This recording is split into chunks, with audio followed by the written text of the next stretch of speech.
কাপড়টি 4 পাটে ভাঁজ করার পর এখানে একটি মার্জিন করব। 2 ইঞ্চি নিচে আরেকটি মার্জিন করব রাবার ভাঙার জন্য। এই রাগ থেকে 7 ইঞ্চি নিচে আরেকটি মার্জিন করব বেলের জন্য। এরপর সেলাই মার্জিনের জন্য আরেকটি মার্জিন করে 7 ইঞ্চি নিচের দাগ থেকে ফিতা বাদ রেখে লম্বার মাপ নিব। এরপর নিচে বাড়তি 1.5 ইঞ্চি কাপড় নিয়ে ঠিক এইভাবে পাশাপাশি দুইটা মার্জিন করব। এরপর এখানে পায়ের লুসের মাপ নিব 6.5 ইঞ্চি, 1 ইঞ্চি নিব সেলাইয়ের জন্য।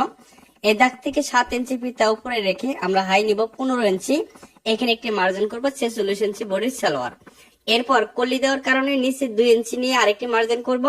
এরপর এই মার্জিন থেকে সুন্দর করে রাউন্ড শেপটা আমরা করে নেব শেপ কাট দ্বারা। এভাবে রাউন্ড শেপ করে নিয়ে আমরা এখানকার বেলের লুসের মাপটা নিব 14 ইঞ্চি পরিমাণ অথবা 13.5 ইঞ্চি পরিমাণ। এরপর ঠিক এভাবে সুন্দর করে রাউন্ড শেপ করব। এরপর ঠিক এখান থেকে কাটিং করতে হবে। এখানে বাড়তি অংশ কেটে দিব।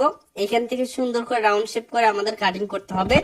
এটা 46 ইঞ্চি বডির জন্য কলি সিস্টেম সেলার তৈরি করব।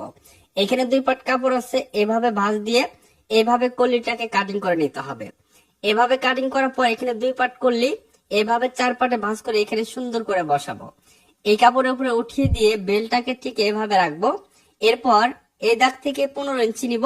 এরপর 1 ইঞ্চি সেলাই মার্জিনের জন্য বাড়তি কাপড় রেখে সুন্দর করে কলিটাকে কাটিং করে নিব। ভিডিও ভালো লাগলে শেয়ার করবেন।